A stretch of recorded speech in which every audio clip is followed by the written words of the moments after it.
bueno, es esto, ¿no? Acá tengo anotado algo que dice, ¿no? Pienso que si dejo que se incremente su presencia en mí, o creo, eh,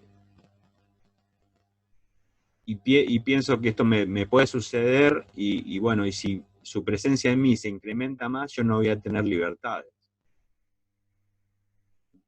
Bueno, ahí hay un gran problema que tenemos, que no confiamos,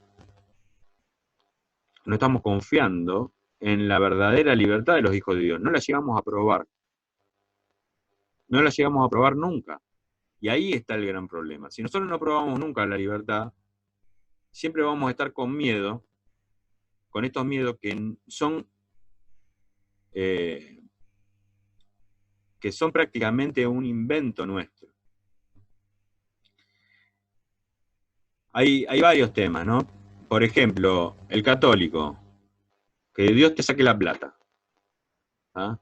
Que Dios te diga que tenés que quedarte pobre, porque Él dijo que felices los pobres. Entonces, ¿qué pasa?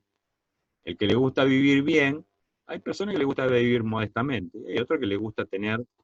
Yo, por ejemplo, no tengo un televisor LED en mi casa. No me interesa la televisión. ¿Está? Eh, pero al que le interesa un televisor LED y le encanta mirar películas, ¿entendés? Va a decir, pero, y claro, tengo este televisor, me lo compré y bueno, pero dice que felices los pobres y un pobre no puede tener este televisor que tiene. Entonces, no, entonces se entran a complicar cerebralmente, y entra este miedo a decir, me va a sacar esto, me va a sacar lo otro. ¿eh? Me podré comprar un auto. Entonces, ¿qué pasa? Bueno, no pasa nada. Al católico siempre le costó. ¿eh? Los católicos, en la era de los billetes, suenan más las monedas. ¿eh? Suenan más las monedas en las alforjas de, o en las canastas de las iglesias, ¿no? ¿Por qué? Y les cuesta. ¿Por qué nos cuesta? ¿Eh? ¿Por qué nos cuesta? Porque siempre estamos pensando que nos va a faltar. Y así sucede también con la relación con Dios. Pensamos siempre que nos va a faltar. Y esto tiene que ver, ¿no? Y sale a colación, me marcaba un hermano hoy de algo que yo comentaba la otra vez. Tenemos este problema de no entender qué es la relación con Dios, ¿no? De no entender que cuando Él me llama, yo soy, paso a ser parte de la familia de Él, ¿no? Entonces, ¿qué pasa? ¿Cómo puedo tenerle miedo a alguien que me ama y que me hizo parte de su familia? ¿Cómo puedo tener parámetros? Es lo mismo que eh, estés, tengas el amor de una madre, o el amor de una abuela, o el amor de alguien familiar, o el amor de alguien que hiciste familia, no hace falta que sea de lazo de sangre, ¿no? Y yo siempre, por miedo a que, a que pase algo, que, bueno, me falle en algún momento, no le doy todo, no comparto, siempre le estoy negociando. Y eso me crea el miedo. ¿Y qué hace esto? Bueno, es el segundo punto, es la desconfianza. ¿Por qué desconfiamos hasta de Dios? ¿Vieron esa frase? Desconfías hasta de Dios. Miren, cuando nosotros analizamos bien y nos ponemos a meditar la palabra, hay una palabra, ¿no?, que nos hace vivir el amor de Dios. Este amor que, bueno, no es igual a los amores que hemos tenido de chico, a los amores que hemos tenido en nuestras casas, ¿no? Cuando nosotros mandamos una macana, ¿qué pasaba con, a mí al menos, yo que andaba, y mi hermano también, éramos dos traviesos terribles? ¿Qué pasaba? Nosotros nos mandábamos alguna, y cuando nos mandábamos alguna, salía mi vieja afuera y empezaba, Gabriel, Gabriel, Gabriel, ¿no? Y vos decías, ¿qué? ¿por qué hiciste esto? Pasá adentro. ¿Entendés? No, vos me vas a pegar, vos me vas a pegar. Pasá adentro, yo no te voy a pegar, te lo prometo, no te voy a pegar. ¿Eh? ¿Y qué pasaba? Cuando bajo una promesa estaba el no te voy a pegar, ni bien pasaba, se venía el chancletazo. ¿Eh? Se venía la fusta, o como le digan en el pueblo de cada uno, ¿no? Y entonces, bueno, esto te hace entrar en decir, bueno, esto muchas veces es lo que pienso de Dios. Esta desconfianza de que si Dios me promete algo, después va a pasar como me pasaba antes. Me decían, te prometo que no te va a pasar nada. Después cuando entras, ponga, sácate, te la dan. Y a veces estas cosas quedan marcadas. Y es necesario volver a trabajar la confianza ahí y decir, no, pará, las cosas en la vida no son así. No son malas pedagogías que me dieron. Y vamos un poco a la palabra y a cerrar un poco el tema de la desconfianza, porque ya lo vinimos hablando bastante, ¿no? Lucas 11:9, del 9 al 13.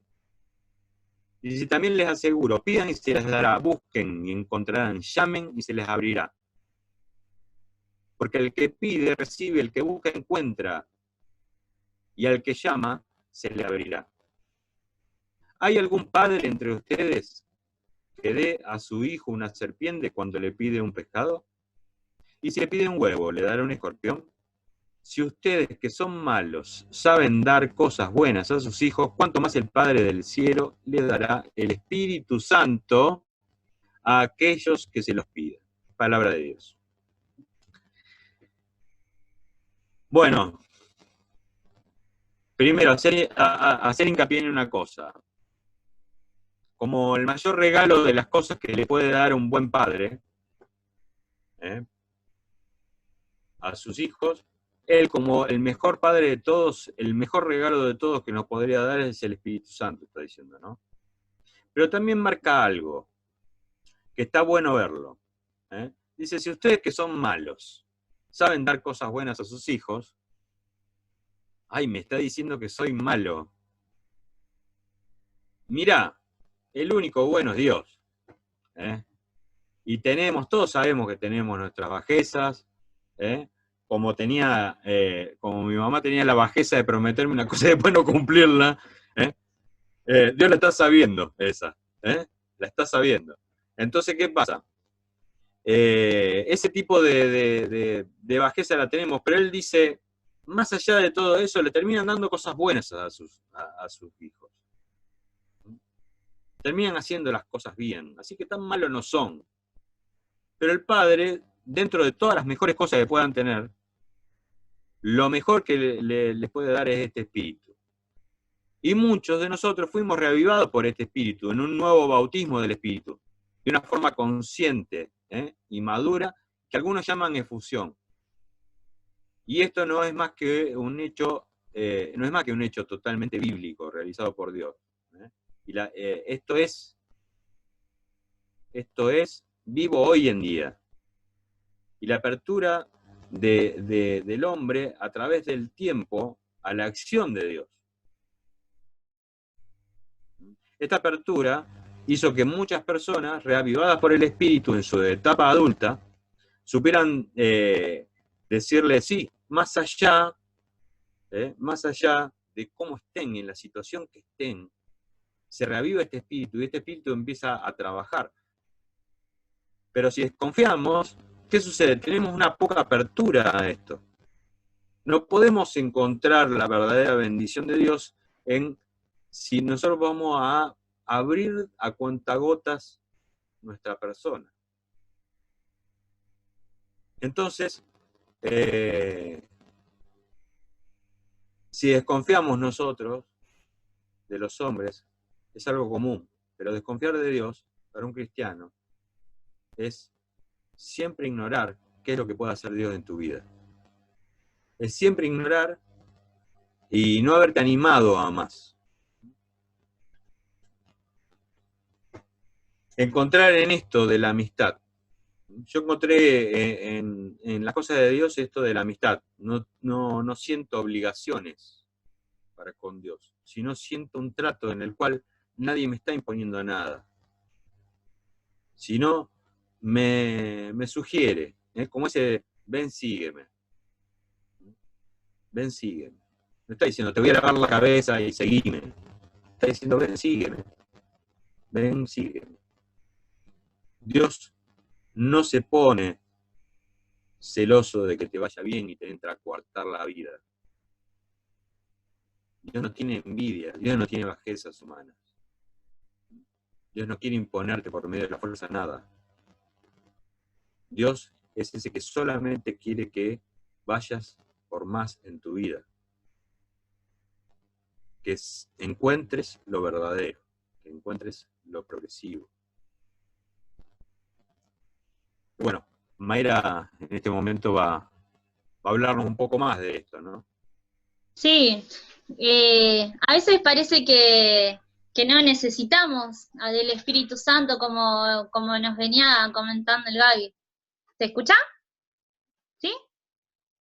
Perfecto. A veces parece que no lo necesitamos al Espíritu Santo y que por medio de la inteligencia, por el cumplimiento de los preceptos, podemos llegar a saber quién es Dios, ¿no? Lo que puede hacer en mi vida, en la de ustedes, pero sin el Espíritu Santo no vamos a vivir nunca una verdadera vida en Jesús. No vamos a poder verdaderamente ser hijos. Necesitamos del Espíritu Santo para que nos venga a asistir en este momento. Por eso es importante de poder reconocer todo lo que antes de Gaby nos venía compartiendo. Vieron que todos queremos ser amados y amar, que alguien nos corresponda. Y eso es porque fuimos creados a imagen y semejanza de Dios. Que es amor justamente, y por eso no vamos a poder amar nosotros solos. Si queremos amar, estar en el amor verdadero, ¿sí? Para poder permanecer en el amor, necesitamos del Espíritu Santo. Y eso es lo que ahora vamos a profundizar un poco más, ¿sí? Y para eso vamos a buscar en la palabra de Dios, en la Biblia, Juan 14, del 15 al 25. Pero vamos a ir leyéndolo por pedazos, para ir sacándole mejor jugo. La palabra dice así: si ustedes me aman, cumplirán mis mandamientos, y yo rogaré al Padre, y Él les dará otro Paráclito, para que esté siempre con ustedes. El Espíritu de la verdad, a quien el mundo no puede recibir, porque no lo ve ni lo conoce. Ustedes, en cambio, lo conocen, porque Él permanece con ustedes y estará en ustedes. No los dejaré huérfanos, volveré a ustedes. Dentro de poco el mundo ya no me verá, pero ustedes sí me verán, porque yo vivo y ustedes también vivirán. Aquel día comprenderán que yo estoy en mi Padre y que ustedes están en mí, y yo en ustedes. Palabra de Dios. Te alabamos, Señor. Vamos con esta primer parte. Qué importante poder ver esto que el Gaby nos comentaba al principio, que el Espíritu Santo está siempre, y lo vuelvo a remarcar, que estuvo siempre y que va a estar, ¿no? Que dice, estará siempre, el Paráclito estará siempre con ustedes. El Paráclito significa que es nuestro defensor, nuestro abogado, justamente viene de Paracletos, ¿no? Que es el que está al lado del que está llamado, así como un abogado que viene a defendernos, a asistirnos cuando lo necesitamos. Y él nos dice que Él permanece en ustedes y estará en ustedes. Esta promesa del Espíritu Santo nos habla la palabra. Y qué importante es poder empezar a comprender esto, no solamente ahora porque nos lo dice en la Biblia, sino para poder comprenderlo en nuestros corazones. Y Jesús nos habla, ¿no es cierto?, de todo esto, pero es algo que solamente depende de nuestra apertura para poder entenderlo de verdad. A mí me pasaba que cuando me decían que el Espíritu Santo está siempre con vos, o que habita en tu interior, en tu corazón, como que yo dije, bueno, sí, me parece fantástico, pero como que yo decía, todo bien, pero ¿cómo Dios puede estar dentro tuyo, digamos? decía, eso pasa, qué sé yo, se me venía cuando decía, Dios está dentro tuyo, yo creía que como un endemoniado, que está poseído que está como poseído, entonces no tiene voluntad propia. Yo tenía todas ideas erróneas, así muy parecidas a las que nombraba por ahí el Gaby al principio. O decía, o está dentro tuyo, si me imaginaba, si hay otra vida dentro tuyo como una mujer embarazada, decía, en el mejor de los casos. Y como que me costaba mucho comprender todo esto, cómo Dios puede estar dentro mío, digamos, cómo, por qué y para qué, digamos, ¿no? Y bueno, yo escuchaba esto de que había que pedir al Espíritu Santo, de que nosotros cuando lo llamábamos, Él venía, que Él nos iba a ayudar a comprender todo, y de esto de que Él está conmigo, que Jesús también, y la Santísima Trinidad. Y al principio por ahí me parecía bien enquilombado, pero hasta que en un momento dije, bueno, voy a probar, ¿no? Voy a empezar a llamar al Espíritu Santo. Y en justamente nosotros que somos un grupo de oración, en una de las reuniones decidí animarme a llamar al Espíritu Santo, y ahí tuve esa efusión que el Gaby les contaba, más madura, más consciente, y mientras llamaba al Espíritu Santo, dejé que Él obre en mí, y sobre todo le entregué mi imaginación, que era algo que yo siempre lo usaba soy muy una persona que se imagina las cosas así, cualquier cosa, en cualquier momento, no me cuesta usar la imaginación, y bueno, y se la entregué a Dios también, a esa parte de mí. Y en ese momento, cuando llamaba al Espíritu Santo, vi que a Jesús estaba al lado mío. Estaba ahí, re cerquita, ¿sí? Y me abría los brazos. Y yo, bueno, me dejé abrazar. Y después ese abrazo fue tan fuerte y tan real para mí en ese momento, que lo abracé tan fuerte y ¡pum! Jesús como que se desapareció y como que se metió dentro mío. Yo dije, chao, lo reventé a Jesús. Y en ese momento yo abrí los ojos porque yo de verdad, chicos, yo sentía que lo estaba viendo de verdad ahí al lado mío. Y cuando abro los ojos, ya no estaba y yo sabía que estaba dentro de mí. Y en ese momento comprendí que Dios no me estaba regalando solo una imagen linda, solo una experiencia sensible, sino que realmente me estaba revelando algo mucho más grande. Eso que yo no comprendía, que Él habitaba en mí y todo, y entendí y tuve ese mismo sentir que San Agustín, que decía, tarde te amé, dulce huésped de mi alma. Vos que estabas dentro mío y yo afuera. Y yo lo entendí ahí, a eso. Porque no, era eso nomás, era pedir al Espíritu Santo, encontrarme con Jesús, y a su vez Jesús me daba el Espíritu me dio ese soplo, y empecé a realmente a sentir que Él era el dulce huésped de mi alma, que Él estaba dentro mío. Y desde ahí, ¿no? Fui profundizando, fui ahondando un poco más, cada vez más.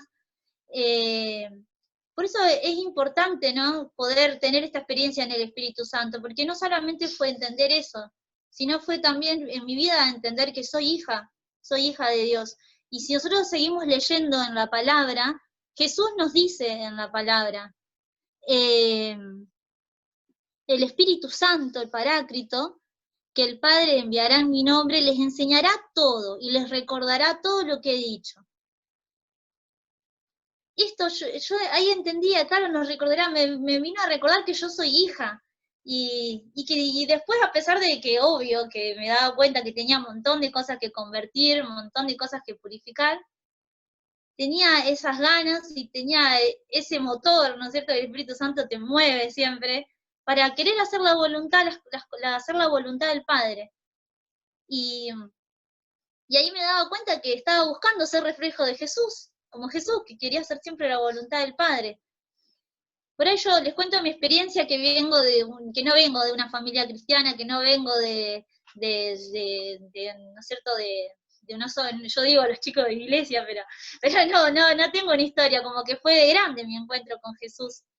Pero quizás muchos de ustedes que ya vienen caminando, les puede pasar algo parecido, pueden tener este encuentro con el Espíritu Santo y viene a traer vida a todo lo que ya conocen, porque como dijimos, no solamente vamos a experimentar el amor de Dios y vamos a vivir en el amor de Dios con mero conocimiento, leyendo solamente, conociendo de qué se trata, sino esa vivencia nos las da el Espíritu Santo.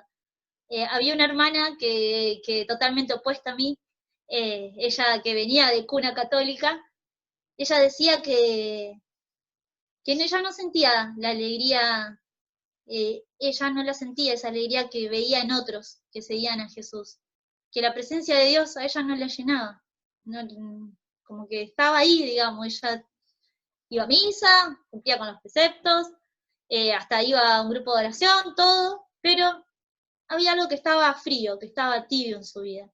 Y se dio cuenta que lo que le faltaba era el Espíritu Santo. Y cuando lo empezó a vivir ahí se dio cuenta de cómo estaba antes, hecho un témpano. Y esto no solamente, obvio, esto nosotros, cada uno en lo personal, tenemos algo para reflexionar si realmente estamos viviendo en la presencia del Espíritu Santo. No solo en lo personal, sino como iglesia, ¿no? Yo que soy joven, no veo muchos jóvenes en la iglesia. Veo más gente más adulta, mayor. Y yo digo, cuando seamos nosotros, mi generación sea vieja, no sé cuánto vamos a quedar en la iglesia también. Qué bueno sería, ¿no? Que todos empecemos a tener una vivencia en el espíritu y así todos, a modo de antorchas, iluminemos todo el mundo.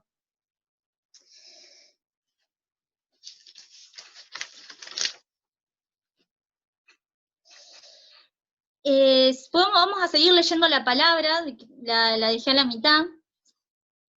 Jesús dice: el que me ama será fiel a mi palabra, y mi Padre lo amará. Iremos a él y habitaremos en él. El que no me ama no es fiel a mis palabras. La palabra que ustedes oyeron no es mía, sino del Padre que me envió. Yo les digo estas cosas mientras permanezco con ustedes, pero el Paráclito, el Espíritu Santo, que el Padre enviará en mi nombre, les enseñará todo y les recordará lo que les he dicho. Les dejo mi paz, les doy mi paz, pero no como la da el mundo. No se inquieten ni teman. Me han oído decir, me voy y volveré a ustedes.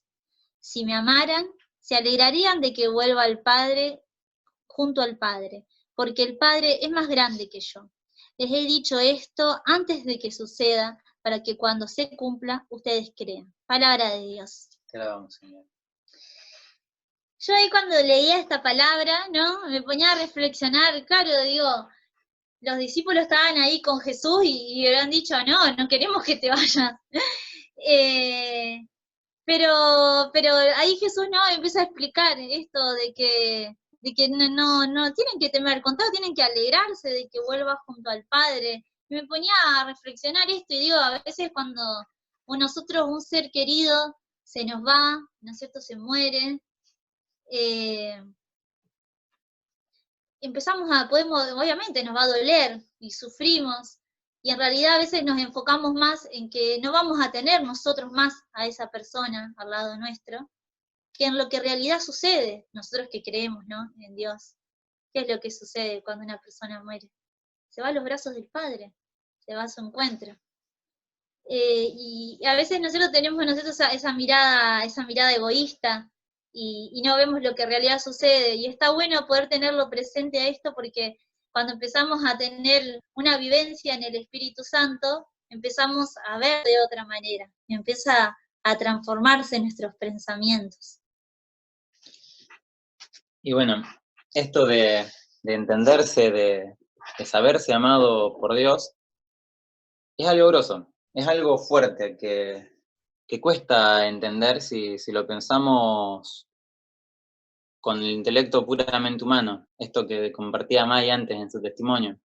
Es difícil entender que hay que alegrarse porque parte un ser querido, porque ya no lo vamos a tener. En esto está bueno lo que nos dice Pablo en la carta de los Romanos, capítulo 12, versículo 2, que nos habla sobre ir cambiando el pensamiento, la forma que tenemos de pensar, de no pensar como el mundo. Ahí les leo. No tomen como modelo a este mundo, por el contrario, transfórmense interiormente, renovando su mentalidad, a fin de que puedan discernir cuál es la voluntad de Dios, lo que es bueno, lo que le agrada, lo perfecto. En esto, está bueno en esto de vivir ese vínculo de amor con el Espíritu Santo, en esa amistad, en entenderlo como un amigo, ya no tanto como ese ícono de la palomita inofensiva que no puede hacer nada, sino como un amigo con el cual podés estar y ir replanteándose qué es lo que uno lo traba en el poder verse y poder verlo de esta forma, y más que nada en lo que es hacia la fe, porque el Espíritu Santo nos va moviendo todo el tiempo. Es ese viento que va soplando nuestra barca y hace que nuestro barco y hace que avance. Sin ese viento estamos estancados. Y algo que nos hace estancar muchas veces, o hace que no queramos directamente seguir avanzando o ni vincularnos con él, es esto de la obediencia. Muchas veces cuando escuchamos la palabra obediencia, es como que la tomamos como la obediencia militar, que es esto de hacer esto y no podés reprochar ni nada, sino que lo tenés que hacer sí o sí. Y en la obediencia que nos propone Dios, es una obediencia desde la escucha, desde el obdire, de escuchar qué es lo que Él nos dice, para después pasarlo por el corazón, entenderlo y obrar. No es algo que nos va a imponer, sino Dios en vano nos hubiese hecho libres, sería, para eso nos hacía robots que apretaba un botón y hacíamos lo que Él quería y ya estaba. Ahí sí hubiese sido oprimidos. Pero no, Dios nos pide que Dios busca este diálogo. Lo que hay que cambiar en esta forma de pensar, como dice Pablo, no tomar este modelo al mundo y renovarse interiormente, es en esto, en poder entender que Él quiere un diálogo con nosotros, en poder cuestionar las cosas que nos van pasando, poder ir con Él en la oración, poder ir viendo y hacerle las preguntas. A mí me pasaba muchas veces que uno con lo que es el tema de la castidad, ahí hoy que está en boga esto de la sexualidad, vivamos la sexualidad a full, uno se pregunta, porque uno tiene deseos y está bien y es normal, y se pregunta ahí, ¿qué sentido tiene poder esperar? Te genera la duda. Y uno muchas veces lo entiende de que, bueno, hay que esperar el matrimonio, porque a ver, no tengo todo como para poder casarme y por más de que elija a mi pareja, no puedo darlo todo porque no lo tengo, no soy dueño completamente de mi vida muchas veces. No puedo, no tengo ni para mantenerme y voy a mantener una familia, por así decirlo. Y muchas veces entiendo eso, pero me falta el toque de poder entender, del darme con el corazón, de poder aceptarlo con el corazón, que muchas veces es lo que nos pasa con el tema de la obediencia. No sé, Gaby, si tenés algo para sumar.